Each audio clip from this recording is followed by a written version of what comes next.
जस हिंदी देख रहे सभी दर्शकों को विक्रम की तरफ से नमस्कार, आदाब। रूबरू में आप सभी का स्वागत है। दोस्तों, आज सुबह जब मैं घर से निकला तो क्या देखता हूं कि इंटरसेक्शन पे मेरी गाड़ी रुकती है, जिसको हम हिंदी में चौराहा कहते हैं, और वहां पर एक इंसान खड़ा चारों तरफ देख रहा है और ऐसा लग रहा था कि वो इंसान एक ढूंढ रहा है कि किस तरफ मैंने जाना है, कौन सा रास्ता सही है। उसकी ये उलझन को देख कर मैं गाड़ी साइड पे लगा ली देखने के लिए कि क्या हो रहा है, अगर इसको कोई हेल्प की ज़रूरत है तो हेल्प कर सकें। और इंसान देखे जा रहा चारों तरफ। काफ़ी देर जब वो देखता रहा तो पास में एक बेंच पड़ा, उस बेंच पे जाकर वो बैठ गया। खैर, बाद में जाकर मैंने उससे पूछा कि कहाँ जाना है, तो उसने बताया कि इस साइड जाना है। उसको बता दिया, उस साइड पर चल पड़ा। लेकिन मन में एक सवाल पैदा कर गया वो मेरे, कि अक्सर आज इंसान के साथ ऐसा ही होता है। कई बार राइट डिसीजन ठीक टाइम पर इंसान नहीं ले पाता, उलझन में पड़ा रहता है कि कौन सा रास्ता सही है, किधर जाना है, क्या करना है। चाहे आज के समय में सोशल मीडिया का हम सहारा लेते हैं, कई ऐसी ऐप्स हैं जब हमें ना पता चले तो उस ऐप पे डाल के उसका आंसर जानते हैं या कोई सोल्यूशन वो ऐप हमें देती है। इतनी सब सुख सुविधाएं होने के बावजूद भी फिर भी आज का इंसान कहीं ना कहीं भटकन में है, अपने आप को उलझा हुआ महसूस कर रहा है। और इन सब चीज़ों से कैसे एक निकल सकता है, कैसे एक ज़िंदगी आसान बन सकती है, इसके लिए हम समय समय पर आपके साथ ऐसे गेस्ट के साथ रूबरू आपको करवाते हैं जिन्हें हम मोटिवेशनल स्पीकर कहते हैं। उनके जो अपने अनुभव होते हैं वो हमारे जीवन में कितने कारागार सिद्ध होते हैं ये हम खुद जानते हैं। और आज भी जो हमारे गेस्ट एक ऐसे ही मोटिवेशनल स्पीकर हैं जिनकी कही गई बातें जो है, कई बार वो हमने जो सुनी सुनाई बातों से हटकर वो बातें होती हैं, लेकिन वो ज़िंदगी में हमें बहुत एक सही दिशा दे जाती हैं। आइए उनके साथ हम मुलाकात करते हैं, राज गिल। और पहले इनका स्वागत भी करते हैं। जी राज गिल जी, नमस्कार और बहुत बहुत स्वागत है आपका। नमस्कार विक्रम जी, आपकी पूरी टीम को और आपके चैनल जस पंजाब को मेरी तरफ से नमस्कार। आपके दर्शकों को प्यार भरी नमस्कार जी। जी राज गिल जी, जैसे कि एक आम समस्या की हम बात करते हैं, काफ़ी उलझने रहती हैं संसार में, देखते हैं समाज में काफ़ी तरह के इश्यूज़ हैं और हम कोशिश करते हैं कि उन सभी इशू को जितना भी ज़्यादा हो सके अपने प्रोग्राम के जरिए लाने की कोशिश करते हैं ताकि लोगों को एक सही मार्गदर्शन जिसे कहते हैं वो मिल सके। और आजकल अक्सर एक बात देखी जा रही है कि हम मटीरियलिस्टिक वर्ल्ड में रहते हैं, काफ़ी हम भी मटीरियल के साथ जुड़े हैं। तो कई बार देखकर ये महसूस होता है इंसान को कि हम पैसा कमाने के लिए जी रहे हैं। हर इंसान जिसको भी देखो सुबह से लेकर रात तक एक दौड़ रहती है पैसा कमाने के लिए, और कहीं ना कहीं ऐसा लग रहा है कि पैसा जीने के लिए कमाना था, लेकिन वो जो जीना बीच में से निकल गया। होना तो ये चाहिए था कि जीने के लिए पैसा कमाना था, ज़रूरत थी, लेकिन हो उल्ट गया। हम जी रहे हैं तो सिर्फ एक पैसा कमाने के लिए। आप क्या कहना चाहेंगे इस बारे में? ये जो टॉपिक आपने आज हाईलाइट किया है पूरे आपके दर्शकों के सामने या पूरे दुनिया के सामने, ये सिर्फ हिंदुस्तानियों की या साउथ एशियन की या किसी और एक खित्ते की प्रॉब्लम नहीं है। ये पूरी ह्यूमैनिटी की, पूरी ह्यूमन बीइंग की प्रॉब्लम है। क्या है कि आपने देखा होगा कि जैसा आपने कहा कि आप चौराहे पे खड़े हुए और वहां पे आपने उस इंसान से बात की, तो आपने उसको डायरेक्शन दी, हेल्प दी। क्या है कि इस पूरी दुनिया में अगर आप देखें, हमारे पेट स्मार्ट हो गए, हमारे फोन स्मार्ट हो गए, हमारा सिस्टम स्मार्ट हो गया, लेकिन बीच में से एक जो जिसके लिए ये सारा गूंदा गया था, वो जो इंसान है वो डिस्ट्रैक्ट हो गया। बिकॉज वो इतना डिपेंड हो गया इन लोगों के ऊपर, इन चीजों के ऊपर। अगर आपका सेलफोन का अगर आपका वो चला जाता है, सिग्नल चला जाता है, आपका जी मेंटली स्ट्रेस देखो कितना बढ़ जाता है। One side you are involve in, आप इतने गहरे काम में बिजी हो, राइट अवे क्या होता है कि टेक्नोलॉजी की वजह से, टेक्निकल फॉल्ट की वजह से वो सिग्नल लॉस्ट हो जाता है। जी आपकी जो माइंड और आपकी जो ब्रेन की वो जो स्टेबिलिटी है, वो जो बैलेंस है, वो इनबैलेंस हो जाता है। ये सबसे बड़ी प्रॉब्लम है कि हम अपने माइंड को कैसे स्टेबल करें। और ये जो हमारी जितनी भी मटेरियलिस्टिक फैसिलिटी साइंस ने हमको दी है, सबसे पहले हम उनको उनके साथ चलना सीखें, उनके साथ साथ चलें। जैसे ये है कि एक छुरी है, उससे हम फल फ्रूट काटते हैं, सब्जियां काटते हैं, खाना तैयार करते हैं। लेकिन अगर उसका मिसयूज कर दें तो वो बहुत घातक साबित हो सकती है। जैसे आप कोई बंदा स्मोकिंग करता है, तो स्मोकिंग के पैक के ऊपर लिखा होता है कि injurious to your lungs, is all जी up to you how to use. ये आपकी चॉइस है। तो लेकिन फिर भी लोग स्मोकिंग नहीं छोड़ते, लेकिन फिर भी वो करते हैं। इसलिए जब दिन रात अगर आप इस टेक्नोलॉजी को अपने सिर के ऊपर बिठा लेंगे, तो ये अपने जो पॉजिटिव रिजल्ट्स है वो आपको नेगेटिव में देना शुरू कर। आपका जो नाता है, आपको ये देखना है कि मैं कहां तक इनके साथ चलूं। तो ये क्या है कि आज की सबसे बड़ी प्रॉब्लम जो ह्यूमन बीइंग की है कि वो अपने आप से मिस है। व्हाट इज मिसिंग हिमसेल्फ और हरसेल्फ। अगर वो प्रेजेंस ऑफ माइंड में आ जाए, तो ये सारी चीजें जो है वो सार्थक हो सकती हैं। तो इसका मतलब ये हुआ कि हमारे पेट भी स्मार्ट है, हमारा सिस्टम स्मार्ट हो गया, हमारा फोन स्मार्ट हो गया, लेकिन हम स्मार्ट नहीं हुए। क्यों? क्योंकि हमने इनको यूज करना अभी तक सीखा नहीं। तो इसकी ट्रेनिंग होनी चाहिए। तो इसके साथ कैसा चलना चाहिए? जैसे रिलीजन है, अगर रिलीजन इज द सिंबल और is the base of peace of mind, लेकिन आप थोड़े रिजिड हो जाते हो, ऑर्थोडॉक्स हो जाते हो, जैसे आजकल हमने इंडिया में देखा है कितनी कम्युनल वॉर्स हो रही है। वो चीज जो आपको फायदा देती है वो फिर नुकसान का कारण बन जाती है। What is the missing? The base cause of your answer is like the person is missing. वो खुद मिस हो गया है और उसको खुद वापस ले गया। जी। जैसे आपने बात कही कि आजकल फ़ोन स्मार्ट हो गए, हमारे पेट स्मार्ट हो गए, और देखा जाए तो घर में सारी चीज़ें आजकल इंसान की एक कोशिश होती है कि अगर रेफ्रिजरेटर है वो भी स्मार्ट आजकल आ गए, वॉशिंग मशीन भी आ गया। आप कहीं भी बैठे हैं घर पे, आप अपने कपड़े भी धो रहे हैं वॉशिंग मशीन में या फ़ोन पे सेट करके, हर चीज़ में वो स्मार्टनेस आ गई। लेकिन आपकी बात सही कि वो इंसान की स्मार्टनेस जो है वो कहीं ना कहीं खो गई इन चीज़ों के पीछे, क्योंकि बना तो था ये सारी चीज़ें इंसान को सही एक सुख देने के लिए, लेकिन वो जो सुख भी थे सारे वो दुख में परिवर्तित हो गए, जबकि इनका जब मिसयूज़ होना स्टार्ट हुआ। जी और एक और बात देखिए आप, हम कहीं जाते हैं लॉन्ग ड्राइव के ऊपर या किसी काम की या किसी मिशन के लिए जाते हैं, ड्राइविंग करते हैं, हमारा मोटिव ये रहता है कि हम टाइम को सेव करें। अगर हम अपनी फैमिली के साथ, दोस्तों के साथ किसी वेकेशन पे, लॉन्ग ट्रिप पे जा रहे हैं या हिल स्टेशन पे जा रहे हैं, ये हमारी एक नेचर हो गई है। क्यों? क्योंकि हमारी जो सबसे बड़ी बात है कि ह्यूमन की इनसिक्योरिटी, वो कहीं सिक्योर नहीं फील कर रहा। वो यात्रा में सेफ नहीं फील कर रहा, सिक्योर नहीं फील कर रहा। वो घर पे सेफ नहीं है, वो दुकान पे सेफ नहीं है, वो अपने किसी धार्मिक स्थल पे ऊपर वो सेफ नहीं है। तो वो सेफ कहाँ है? सबसे पहले इस इनसिक्योरिटी को हटाना पड़ेगा। आप क्या करते हो? क्योंकि आपकी जो जंग है ना, जो आपकी लड़ाई है, जो आपकी कॉन्ट्राडिक्शन है, जो आपका विरोधाभास है, वो टाइम के साथ है। इस नेचर ने हमको टाइम दिया था जीने के लिए।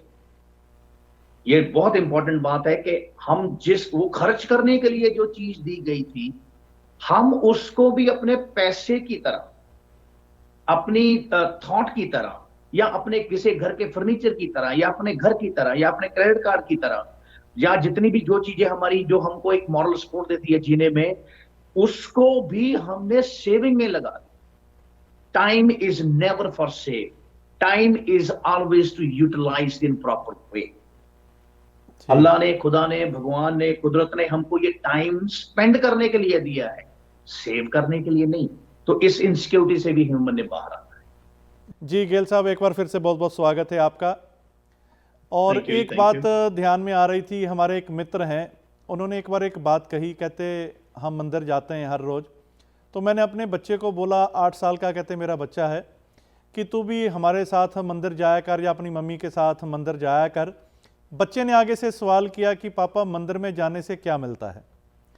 तो कहते हैं मैंने अपनी समझ के अनुसार उसको जवाब दिया कि बेटा ऐसे है, जितने भी हमारे घर में सामान है, कार है, सब कुछ है, जितनी भी सुख सुविधाएं हैं, ये हमें मंदिर में जाने से ही प्राप्त होती हैं, धन मिलता है वहाँ पे जाने से, ऐसे कहते मैंने उसको जवाब दिया।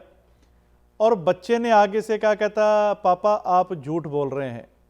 कहते 1 मिनट के लिए मैं चुप हो गया, भाई बच्चे ने इतनी बड़ी बात कैसे कह दी मैं झूठ बोल रहा हूँ। और कहते बच्चे ने आगे से कहा कि आप इसलिए झूठ बोल रहे हैं, जो लोग मंदिर में नहीं जाते ये सारा कुछ तो उनके पास भी है, और ये कह लीजिए जो लोग नहीं भी मंदिर जाते हमसे ज़्यादा वो रिच हैं। तो कहते बच्चे का एक लाइन का ये जो जवाब था मेरे में हलचल पैदा कर गया कि वाकई ही मैं शायद बच्चे को गलत कह गया कि मंदिर में जाने से ये सब कुछ मिलता है, भक्ति करने से ये सब कुछ मिलता है। रिलीजियस की जिस आप बात कर रहे थे, तो वाकई ही कई बार हम बच्चों को जोड़ने के लिए ऐसे लालच दे देते हैं, लेकिन आजकल के बच्चे, जैसे आपने कहा सारा कुछ स्मार्ट है, तो बच्चे भी आजकल स्मार्ट हैं। हमें ऐसी जो हम सवाल वो करते हैं, कई बार हम सोचते हैं कि हमारे सवालों के जवाब बच्चों के पास नहीं होंगे, लेकिन हो आजकल उल्टा रहा है। बच्चों के जो सवाल होते हैं हमें कहीं ना कहीं वो लाजवाब कर जाते हैं। जी आपका क्या कहना है इस बारे में? देखो, टाइम के हिसाब में सारा कुछ change is law of nature. आपको बदलना पड़ेगा, आप बदलते आए हो, और कुदरत और nature every day every moment बदल रही है जी। अगर आपको सदियों से या सैकड़े सालों से आपके पास जो आपका एक माइंड ये कह रहा है कि ये सही है, अगर उसको कोई नई थॉट चैलेंज करती है तो you have to prepare for that. या आपके पास उसका एक ऐसा आंसर होना चाहिए कि आपका उसके साथ जुड़े रहने में लॉजिक नजर आए। कि अगर आपका जवाब ये कह रहा है कि दिस इज द वे, ये कारण है, मैं इसीलिए मंदिर में जाता हूं, तो वो जो कारण है वो मॉडर्न थॉट के मुताबिक बच्चे के साथ मैच करना चाहिए। अदरवाइज वो बच्चा आपको एक्सेप्ट नहीं करेगा। जो चीज नई नई धाराएं आती हैं हमारी जिंदगी में, वो पुराने को चैलेंज करने के लिए ही आती है। वहां पे ना पेरेंट्स गलत हैं ना बच्चा गलत है। क्यों? क्योंकि जब पेरेंट्स ने अपनी, जैसे हम इंडिया से हैं या साउथ एशिया के लोग हैं जी। हमारे में जब हमारी आंखें खुलती हैं, पहले दिन से ही हमारा एक संस्कार में परवरिश होनी शुरू हो जाती है। वो संस्कार में हमारा खाना पीना आता है, वो संस्कार में हमारा घूमना फिरना आता है, वो संस्कार में हमने जो फैसले लेने हैं फ्यूचर के वो भी आते हैं। तो हमारी जो जहनियत है, हमारी जो ऑरा जिसको बोलते हैं हम लोग, वो जो तैयार होता है वो रिलीजन से और कल्चर से होता है। लेकिन उसको साइंस के साथ या मॉडर्न साइंस के साथ उसको कैसे मर्ज करना है, right? This is the education, this is the education, this is the revolution in education. अगर आपकी एजुकेशन में रेवोल्यूशन बंद हो जाएगी ना, इनकलाब बंद हो जाएगा, क्रांति बंद हो जाएगी, तो वो ना तो वो धर्म रहेगा, ना वो थॉट रहेगी, ना वो साइंस रहेगी। What is the beauty of the science? Science पल पल पल, एक एक पल कुदरत के तरह बदल रही है। लेकिन हम रिलीजियस को मानने वाली जो है, दिन ब दिन, डे बाय डे, हम ये देखना है हमने कि कहीं हम जड़ तो नहीं हो रहे, या जो मॉडर्न टाइम में जो सूटेबल है, हो सकता है हजारों साल पहले वो ऐसा था नहीं, तो क्या वो जो कॉन्सेप्ट है आज वर्क कर रहा है? बच्चे का जो क्वेश्चन है वो लेजिटिमेट है। वो पूछेगा कि जो मंदिर नहीं जाते उनके पास सब कुछ है। क्यों? क्योंकि आपका जो इनसिक्योरिटी होती है ना ह्यूमन बीइंग की, कि मैं अगर मंदिर नहीं जाऊंगा, मैं पूजा नहीं करूंगा, अगर मैं अरदास नहीं करूंगा, अगर मैं ये सारा कुछ नहीं करूंगा, मैं इगोइस्टिक हो जाऊंगा। तो हो सकता है जो मुझे भगवान ने दिया है वो मुझे सबक सिखाने के लिए मेरे से वापस भी ले सकता है। लेकिन रिलीजन में, स्पिरिचुअलिज्म में ऐसा नहीं है। भगवान और परमात्मा में जो विश्वास रखते हैं, राइट, उनके लिए वो सखा है, उनके लिए वो बंधु है, उनके लिए वो भ्राता है, उनके लिए वो माता पिता है, उनके लिए वो फ्रेंड है, उनके लिए उनका कर्ता धर्ता है। तो जो आपका नाता है, जैसे एक बच्चे का एक माँ बाप के साथ होता है, वैसा ही आपका नाता वहां पे होना चाहिए। बिकॉज हम इसलिए जाते हैं ताकि जो हमारी ईगो है कि आई एम द वन, वो प्राउड में कहीं चेंज ना हो। वो ईगो हमारी हमारी हमारी जो ये दृष्टि है यात्रा की, उसमें को खलल ना डाल दे। तो आपको आपका जो नाता है वो मंदिर में जो बैठी मूर्ति है, या आपका भगवान है, या गुरुद्वारे में जो आपका इष्ट है, उसके साथ जो आपका नाता है वो बहुत क्लियर होना चाहिए। ये सही है, माँ बाप भी सही है कि बिन तुद्धे जो मंगना सिर दुखा दे दुख दे नाम संतो किया उतरे मन की भूख। हमारे को ये साइंस है। श्री गुरु ग्रंथ साहब जी दे लो, आप गीता ला लो, ये लॉजिकली साइंस है। लेकिन ये उस जमाने की साइंस थी जो आज भी वर्क कर रही है। लेकिन आपका नाता क्लियर नहीं है तो आपको बच्चे के रूप में ये चैलेंजेबल जो क्वेश्चन है ना, वो आपको सुनने में मिलेगी। जी। और जैसे आपने कहा कि एक हमारा नाता है भगवान के साथ, अपने इष्ट के साथ, माता पिता का भी नाता है। और जहाँ पे पिता की बात आ जाती है, बच्चा एक हक से भी चीज़ मांग सकता है। मुझे एक वो शेर याद आ गया, एक शायर ने बहुत सुंदर लिखा कि आप जब महफिल में ना हो तो होंठ ये मुस्काएं क्यों, हौसले ये दिल में हरगिज़ आएं भी तो आएं क्यों, हम तेरी संतान हैं मंगते नहीं हैं शहनशाह, नाज से नखरों से लेंगे हाथ हम फैलाए क्यों। तो ये भी एक भावना है कि कहते हैं कि जहाँ पर मेरा सामने पिता अगर बैठा है तो मुझे हाथ फैलाने की भी कहते ज़रूरत नहीं पड़ेगी, वहाँ पर एक मैं हक से चीज़ मांग सकता हूँ, नाज से नखरों से भी कहते मांग सकता हूँ। लेकिन बात वो आती कि जिसको हम कह रहे हैं कि ये मेरा पिता है या ये मेरी माता है, तो वैसा एक रिलेशन मेरे मन में भी होना चाहिए, एक हक का भाव भी होना चाहिए। मुझे फिर पता है कि ये मुझे सब कुछ मुहैया करवाएगा, देगा। जी। अगर हम बाइबल पढ़ें तो बाइबल में सबसे पहले गॉड ने क्या किया? सबसे पहले उसने किया गॉड ने कि he separate the light from the darkness. जी। यहां से साइंस स्टार्ट होती है, यहां से माइंड का जो एक्शन है वो स्टार्ट होता है। आपने अपनी जिंदगी में आने वाले हर तरीके के जो अंधेरे हैं, ऑब्स्टेकल्स हैं, इसको दूर करना है। This is what you call journey, this is what you call life. इसके बिना आप एक कदम भी आगे नहीं बढ़ सकते। Very first day God have separate the light from the darkness. आप किसी भी तरह की ऑब्स्टेकल या अंधेरे से जो आपको रोक रही है, जो आपके सोच को रोक रही है, जो बाधा बन रही है, जो क्वेश्चन पैदा कर रही है, जो डाउट पैदा कर रही है, हालांकि क्वेश्चंस और डाउट बड़ी अच्छी चीज हैं। डाउट आगे जाके विश्वास में कन्वर्ट होता है और क्वेश्चन आगे जाके आपको सॉल्व सोल्यूशन देता है। नानक साहब ने हमको तर्क सिखाया है कि तर्क कैसे करना है। So this is the beauty of the relationship between the God and the human. लेकिन गॉड को आप मटेरियलाइज ना करो कि ये सिर्फ सिर्फ हमको मटेरियलिस्टिक देने वाला एक एक सोर्स है, इसलिए हम इसको भगवान कहते हैं। नहीं, आप भगवान के साथ जीते हो और भगवान ट्रस्ट मी आपके साथ।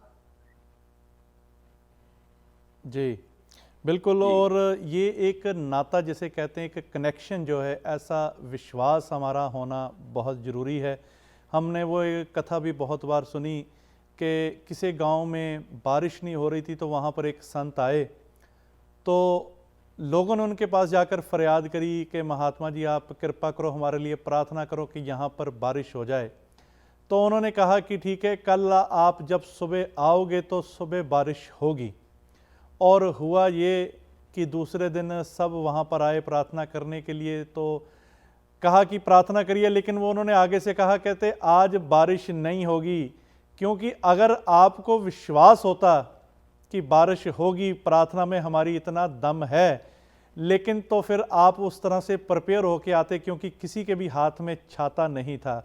अगर ये विश्वास था कि हमारी प्रार्थना मंजूर होगी, आज बारिश होगी, तो आप सब उस ध्यान से आते। कहीं ना कहीं ये हमारी विश्वास में कमी रह जाती है, वो सिर्फ एक शब्दों की औपचारिकता रह जाती है कि हम प्रार्थना करने जा रहे हैं, धर्म स्थान पर अरदास करने जा रहे हैं, लेकिन उस अरदास के पीछे जो एक विश्वास का कनेक्शन होता है वो कहीं ना कहीं मिसिंग होता है। जी बिल्कुल। और हम जो जिस जहनियत से हैं, मैंने पहले भी बोला कि जिस हम पले बड़े होते हैं और जो हमारी डेस्टिनी बनती है, और आपका जैसी सोच होती है, as man thinks so he becomes, right. आप वैसी ही जिंदगी जी कर जाते हो यहाँ पे। लेकिन आप आने वाली नस्लों को ये जितने भी डाउट्स होते हैं, जो आपका लाइफ का एक्सपीरियंस होता है, अगर आप पास आउट करते हो तो वो, अगर आप चैलेंज करते हैं तो वो बड़ी खूबसूरत चीज है कि आपके बच्चे आपको सवाल करते हैं। जैसे नानक साहब ने सवाल किए, अर्जुन ने सवाल किए, बुल्ले शाह ने सवाल किए, ये सारे सभी लोगों ने सवाल किए हैं। तो इसलिए जब आप तर्क नहीं करोगे, सिद्धों के साथ गोष्ठी की, सवाल किए, तर्क हुए, ये डेक्लामेशन, ये डिस्कशन होनी चाहिए हमारे समाज में, एक हेल्थी होनी चाहिए, ताकि आपका जो लाइफ की जो जर्नी की मैं बात कर रहा हूं, इसमें डाउट आपकी आने वाली नस्लों के क्लियर होते हैं। जी जी राज जी, अक्सर ऐसा देखा गया है कि कहते हैं कि इंसान की ये एक फितरत है, कोई कोई मुझे एक बात सुना दे, जब तक मैं उसको 10 नहीं सुना देता तब तक वो चैन नहीं लेता इंसान। एक बार ऐसे पति पत्नी गाड़ी में कहीं जा रहे तो सड़क के एक साइड पे क्या देखा पत्नी ने कि काफ़ी जानवर जो हैं वो घास चर रहे थे। तो मजाक के लहजे में पत्नी ने कहा, कहती वो देखो जी आपके रिश्तेदार। तो पति ने देखा वो तो सारे जानवर थे, कहती ये देखो आपके रिश्तेदार जो हैं ये सारे यहाँ पर बैठे हुए हैं। तो आगे से पति ने कहा, कहता हाँ मेरे ससुराल वाले जो हैं ये सारे यहाँ पे इकट्ठे होकर बैठे हैं। तो कहने का बात, चाहे वो पत्नी ने उसको नीचा दिखाना चाहा, आगे पति ने उसको नीचा दिखा दिया। बात तो चाहे ये एक मजाक की है, हंसी की है, लेकिन भाव इसके पीछे ये है कि वाकई आज ऐसा इंसान है कि एक की जब तक मैं 10 ना सुनाऊं तो वो चैन से नहीं बैठता। ये ऐसी इंसान की आज फितरत क्यों बनती जा रही है? देखो, ये जब से ह्यूमन एग्जिस्टेंस हुई है, जब से ये होंद में आया है ह्यूमन, ये पैकेज है एक, काम क्रोध मोह लोभ अहंकार माया, ये वो सारा कुछ जितना भी ईगो हो जानी, ये पैकेज है, इसको आप छोड़ नहीं सकते। और जो कुदरत ने आपको जो चीज दी है उसका मतलब है कोई। ईगो हमेशा ही बुरी चीज नहीं है, अहंकार हमेशा ही बुरी चीज नहीं है। हाँ, लेकिन इसको हैंडल कैसे करना है आपको, आपको जैसे वो कहते हैं कि आप अपने मन को, जो भी आप देखते हो उसका मूल्यांकन इवेल्युएट करके उसका रिजल्ट देखिए। महात्मा बुद्ध की सारी फिलॉसफी जो है वो कंसिस्टेंसी और प्रेजेंस ऑफ माइंड के ऊपर है। जी उनको बुरा भला कहा गया, लेकिन वो बोलते कि जो चीज मैंने ली ही नहीं वो मेरे पास कैसे हो गई। ये लेकिन ये अवस्था है, ये स्टेट ऑफ माइंड की जो अवस्था है ना, इसमें पहुंचने के लिए आपको बहुत से एक्सपीरियंस में जाना पड़ता है, कई दफा पूरी जिंदगी पूरा जीवन लगाना पड़ता है।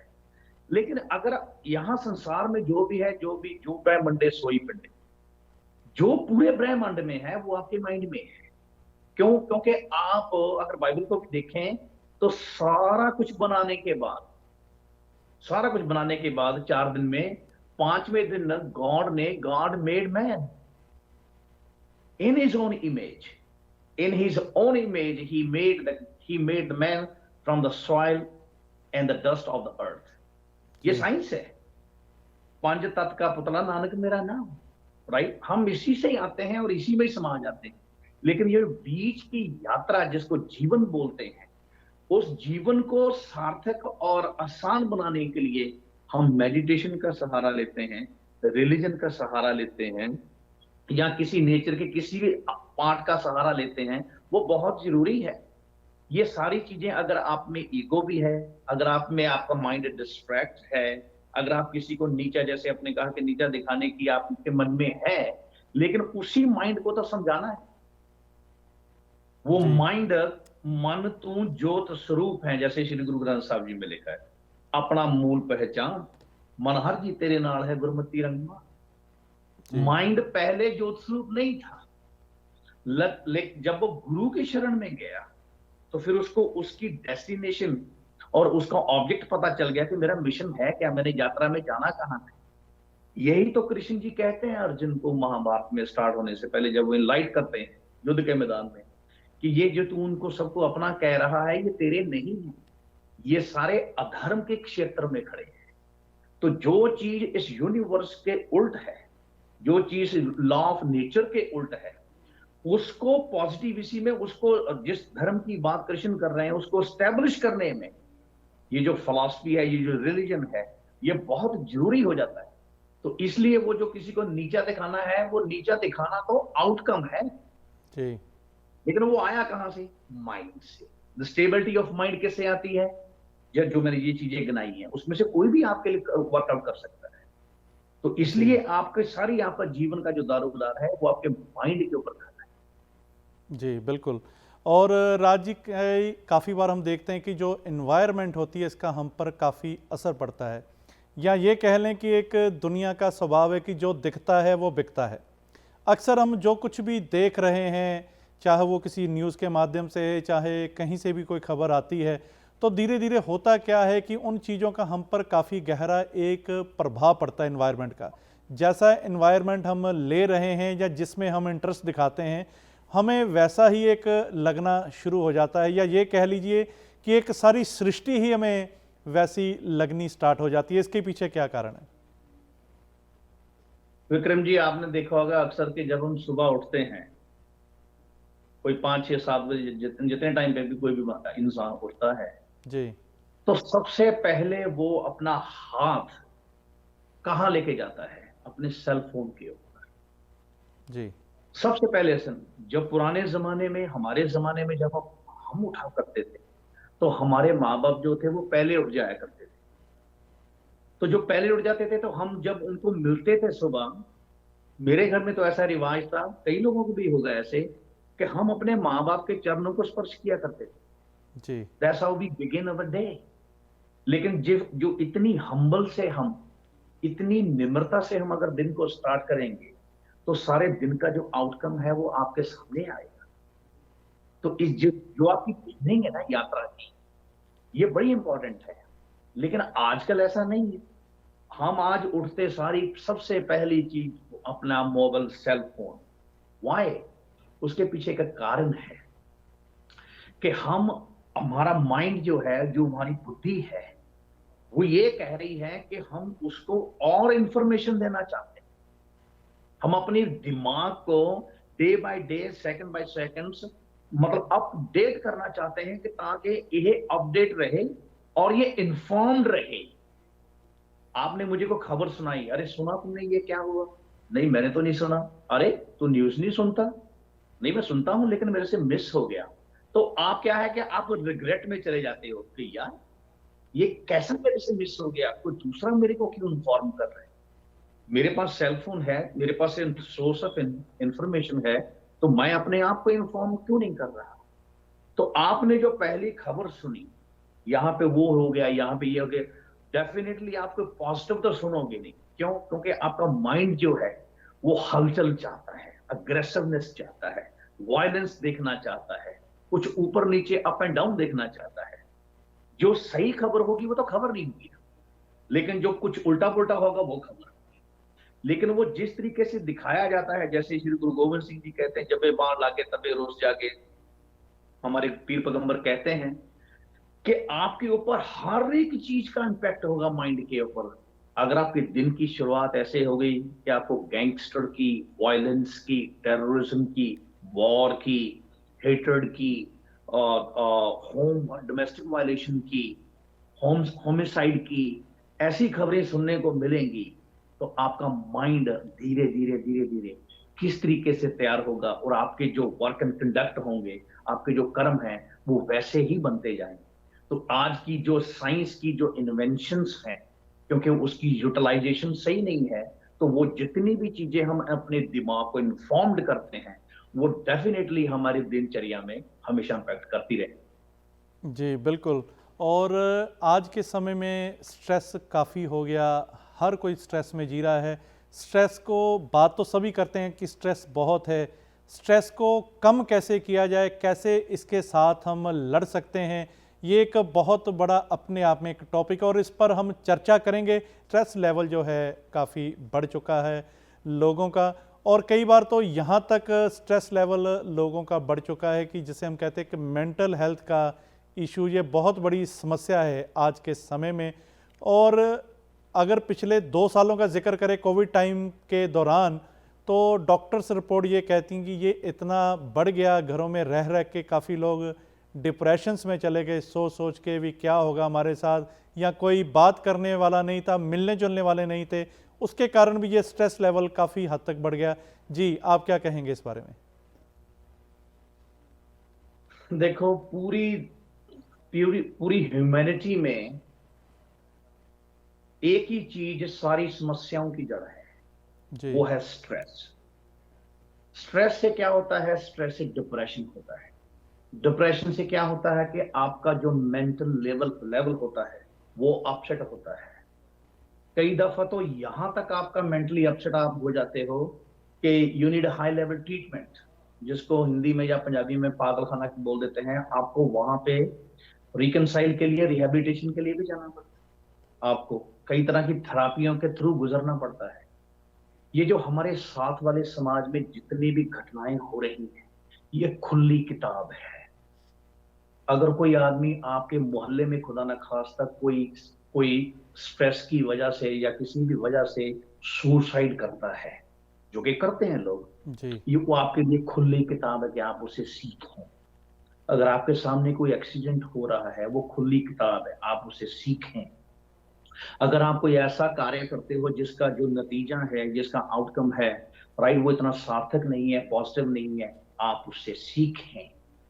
You have to learn, you have to go through all these things. क्योंकि स्ट्रेस की वजह से ही ये सदियों से योगा क्यों था, ये क्यों था, मेडिटेशन कहाँ से स्टार्ट आई, ये क्यों जी। हम इतनी, जो आपने इतनी मेडिकल साइंस का आपके आजू बाजू में है, राइट, जो आप हाइपरटेंशन, इसकी प्रॉब्लम क्या है, ब्लड प्रेशर, इसकी इसकी वजह क्या है, इसकी वजह है स्ट्रेस। जैसे गीता का पहला सार क्या क्या बोलता है, गीता का सार क्या है, उसमें लगता है, क्यों व्यर्थ चिंता करते हो, क्या लेके आए थे जो खो दिया, खाली हाथ आए थे खाली हाथ जाओगे। इस जीवन को आप लाइटली लें, लेकिन उस तरीके से लाइटली में ना लें कि आप लापरवाह हो जाओ। लेकिन इसमें इतना डीप में सीरियस जाने की जरूरत नहीं है। जो लोग जरूरत से ज्यादा थिंकिंग, सोचना सोचना होगी, ये सोचे लख बार। अगर आप जरूरत से ज्यादा सोचना शुरू कर दोगे, वो आपकी स्ट्रेस का कारण बनेगा। आप ज्यादा खर्चीले हो जाओगे, आपका बैंक बैलेंस जीरो हो जाएगा। आपके बच्चों के ऊपर आप जरूरत से ज्यादा प्रिंसिपल्स को फॉर्मुलेट करोगे, इंप्लीमेंट करोगे, आप बच्चों से दूर हो जाओगे। इस जीवन को संध्या खवंदिया पहनंदिया विचय हो वो। सो इसलिए ये क्या है कि आप इस जीवन की जो यात्रा है, इसको हल्का फुल्का लें। क्योंकि आपकी स्ट्रेस का कारण आपका जो टू मच सीरियसनेस है ना, उसको आप ग्रहण कर लेते हो, फिर इससे आप हैंडल नहीं होता, बच नहीं पाते। तो आपकी कई दफा क्या होता है कि आपकी सुसाइड का कारण भी बन जाता है। तो ये जी। जीवन को आप सबसे पहले हल्का फुल्का। जी।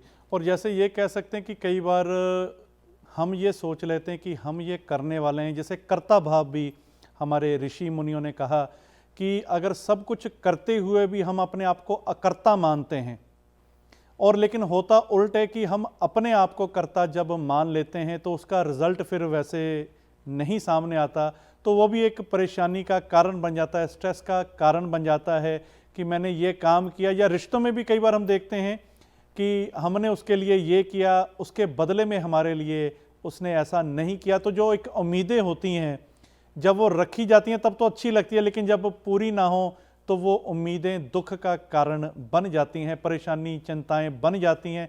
ऐसी उम्मीद भी अगर किसी से रखते हैं, और आजकल ऐसा ही देखा गया है, एक एक्स्ट्रा जो हम किसी से उम्मीद करते हैं, ज़्यादा उम्मीद लगा के बैठ जाते हैं, वही कहीं ना कहीं हमारे लिए दुखों का आने वाले समय में वो ऐसी काम करती हैं। जी, क्या कहेंगे आप इस बारे में? देखो, मेरे जो ग्रेट ग्रैंडफादर थे ना, जी। वो मेरे ग्रैंडफादर के लिए वरीड थे। जो मेरे ग्रैंडफादर थे वो मेरे फादर के लिए वरीड थे। जो मेरा फादर था वो मेरे लिए वरीड था। अब मैं हूं, मैं अपने बच्चों के लिए वरीड हूं। इस परंपरा को तोड़ना चाहिए, उसको समझना चाहिए, डिस्ट्रैक्ट नहीं होना चाहिए।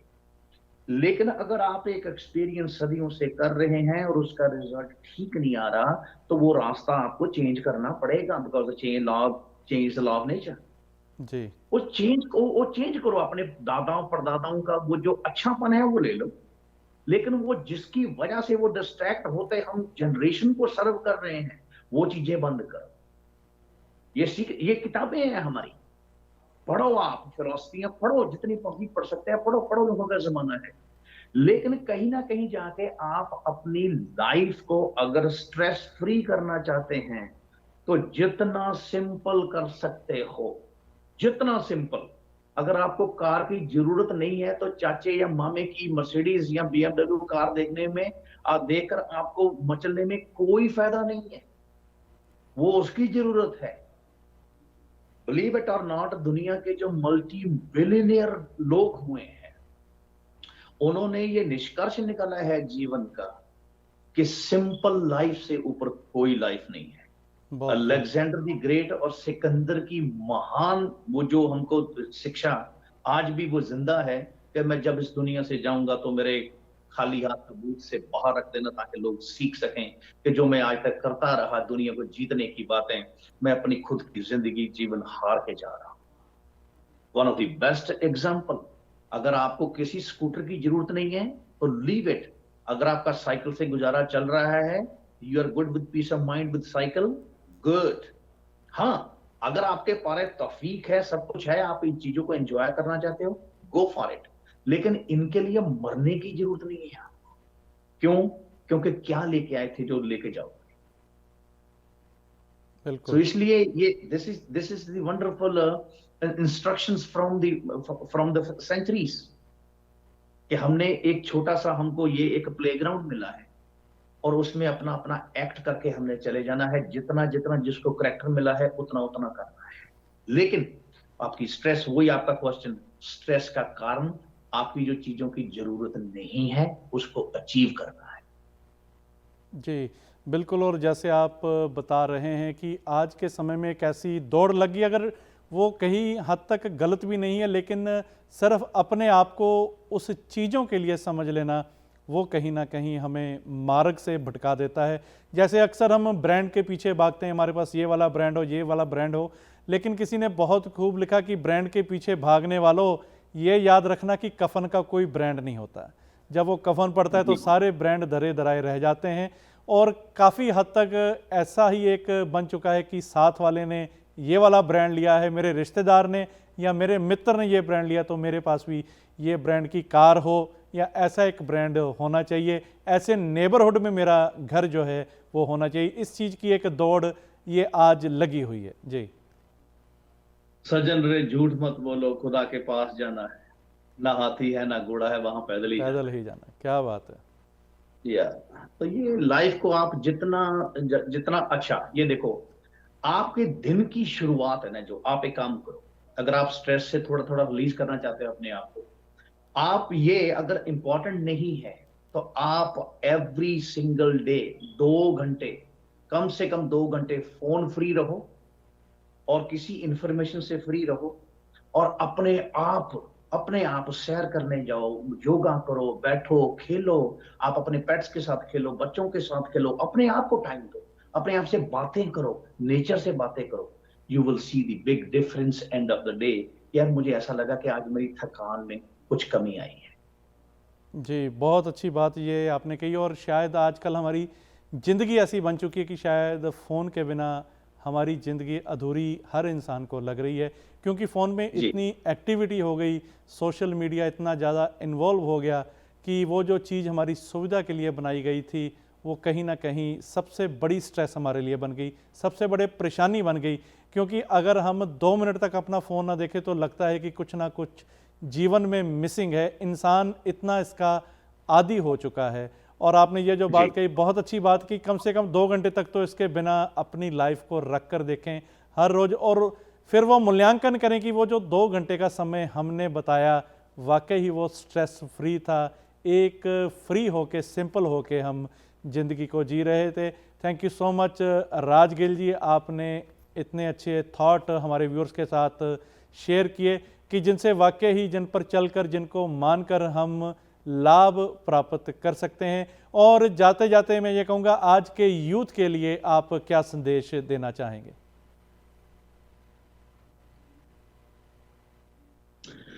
संदेश तो कोई नहीं, संदेश तो भरे पड़े हैं पीरों पैगंबरों के और बड़े फिलोसफर्स के। मैं अपनी इनपुट इसमें यही डालना चाहता हूं कि आप इस इंफॉर्मेशन से थोड़ा दूर हो जाएं, अरे उसका क्या हुआ, लेकिन आप इसमें आ जाएं, यार मेरा क्या हो रहा है। जी दैट्स इट। बड़ी सिंपल सी बात है। उसका क्या हुआ छोड़ दो, तुम्हारा क्या हो रहा है इसको पकड़ लो। दैट्स इट, जीवन बदल जाएगा। बिल्कुल, बहुत सुंदर जी, और आपने अपना समय दिया। Thank you so much once again Raj Gill ji. जी, थैंक यू विक्रम जी, पूरे जस्ट पंजाबी को और आपके दर्शकों का thank you very much for your time. Thank you so much. और दोस्तों, ये थे राज गिल जी की जीवन में कैसे हम स्ट्रेस लेवल कम कर सकते हैं, कैसे अपने आप को सिंपल करके एक सादगी से जो अपने आप को जीवन जी सकते हैं, उसके लिए मरम की बातें ये हमें समझा रहे थे। और आपके भी मन में अगर कोई विचार है, आप हमसे साझे कर सकते हैं, हमें ईमेल कर सकते हैं। उसके लिए ईमेल से vikram@justbroadcasting.com एंड info@justbroadcasting.com। कल फिर मिलेंगे एक मज़ेदार शो के साथ, एक नई शख्सियत के साथ, एक नए थॉट के साथ। आज के लिए विक्रम को दीजिए इजाज़त। नमस्कार, धन्यवाद।